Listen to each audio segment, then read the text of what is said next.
What should I review today? Already did Zenji.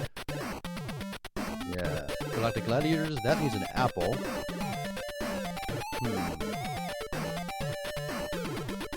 Oh yeah, Super Cycle.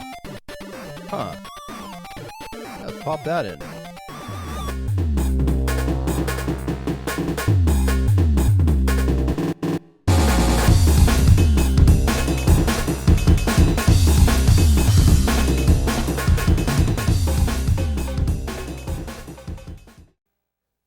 Okay, so here's Super Cycle. It's a 1986 Epix release by Stephen Landrum, a name you might recognize if you're a fan of Skate or Die or Blue Lightning. It starts up with this nice title screen and a simple but charming ditty that you're hearing in the background right now. Now you can see from the menu screen you can choose a bike color, a clothing style, and then choose one of 3 different levels. The levels are the same courses, but the difficulty kind of varies. Level 1 is very, very easy. I mean, you can beat the game with your eyes closed. 2 is a fair challenge, and 3 is grueling. Visually, the game looks a great deal like something like Hang On, but it actually doesn't really play like Hang On for better or for worse, and I'm going to explain why. So, first of all, you don't really want to travel at top speed all the time in this game, and that's a bit counterintuitive. Even on the straightaways, you got to get ready to slow down, and braking is maybe a mistake because you can be rear-ended, and that causes you to crash off your bike. What you want to do is kind of keep up with the other bikers and then pass them slowly. You don't want the differential between your speed and their speed to be too great.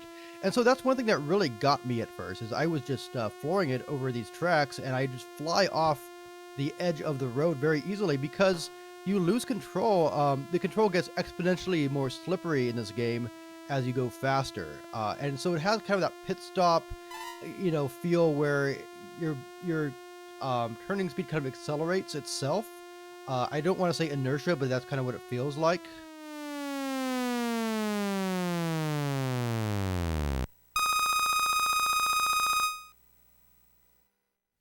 And between each stages, you're awarded for the time that you didn't spend, and you get a little bit of extra time back if you do well enough. And it gives you a little quote, it says well done, or if you barely make it, it says lucky. I do find the collisions in this game to be a bit unpredictable at times. I mean, you can easily be rear-ended and fly off your bike, even if you just slow down a little bit, and likewise, if you rear-end someone else, you'll fly off. So it's not really as tight of a game as Hang On. If you do well in the courses and you don't crash, you actually clear the courses with quite a bit of time left. Even at level 3, I mean, I think the game expects you to wipe out to a degree, which Hang On certainly does not. I mean, in Hang On, you get a few crashes, and after that, you can't beat the game anymore. That's in stark contrast to this game. This game's just a tad more random. I do really like that smoking bike animation, how your guy kind of sits up and takes a look at the wreckage. In fact, I find a lot of Super Cycle's art to be quite charming. It's got that great 8-bit feel with really cute pixely sprites with bright colors. And I find all the tracks to be pretty distinctive, which is a feat for a Hang On style, pole position style engine like this. And they start throwing more obstacles at you later on, as you'll see. And every few tracks, you get a bonus track that lets you just collect flags for points. It's kind of a nice break from the hectic racing of the other levels.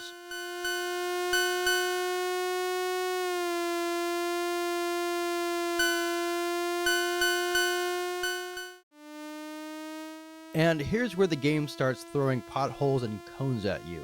You can ride over the cones, but watch out for the potholes. And they're predictable, where they'll always be covering one of the 2 lanes. I mean, this basically results in a road that's half as wide. You're not supposed to be kind of swerving between the cones and potholes or anything like that. They're obviously much too fast to actually do that with. In later levels, the obstacles become much more severe with these very wide barriers here that you cannot hit even once. and they switch sides as you're about to see. So you have to be ready to change lanes at a moment's notice. I really appreciate how they changed things up in this game. I mean, no two tracks are quite alike, and they've all got their gimmicks or hooks. I mean, if you're not dodging cones or potholes, you're dodging barriers or icy puddles on the road. It really helps keep the game from being monotonous, and I love this level with the lightning. That's such a cool effect. I know it doesn't really affect the gameplay much, but hot damn. And with all these different graphical elements, the game never really slows down. I mean, it runs at, I believe, 60 frames a second, which is hard to tell from this YouTube video, but it's an extremely fast and fluid game, and the sensation of speed is wonderful. It's not really matched by much else on the Commodore 64. There you see how slippery the controls can be on a turn, and I don't know if that's supposed to be a simulation of how loose your controls get at a high speed in a vehicle like this, but you have to drive quite defensively in this game and be really ready to ease off that throttle. And what really works is easing off the throttle into a turn and then accelerating back out. What doesn't work is slamming on your brakes, because then you get rear-ended. Which is, to be honest, something I find quite obnoxious about this game. Most other games get past that by having the opposing bikes pass you in the opposite lane from the one you're occupying.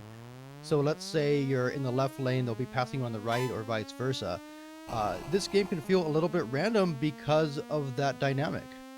There's almost no place on the road that it's safe enough to go too slow. And so that does feel like a pretty massive oversight to me. So what you want to do is shift at about 10,000 RPM to prevent that from happening. And try not to ever use your brakes. And if you do, just use them very briefly. Super Cycle is by no means a perfect racing game, but if you like games like Hang On and you like the Commodore 64, you might want to check it out and give it some time. I mean, Super Cycle I initially dismissed as being, oh man, this game is super random, and I eventually got the hang of it, no pun intended. And once I got that strategy down, I really started enjoying it for what it is. And though I criticized the gameplay for being a bit too loose and the controls not really tight enough, the time limit's not really tight enough, it really does take a lot of skill to beat. And you have to be, as a player, really on when you play this game.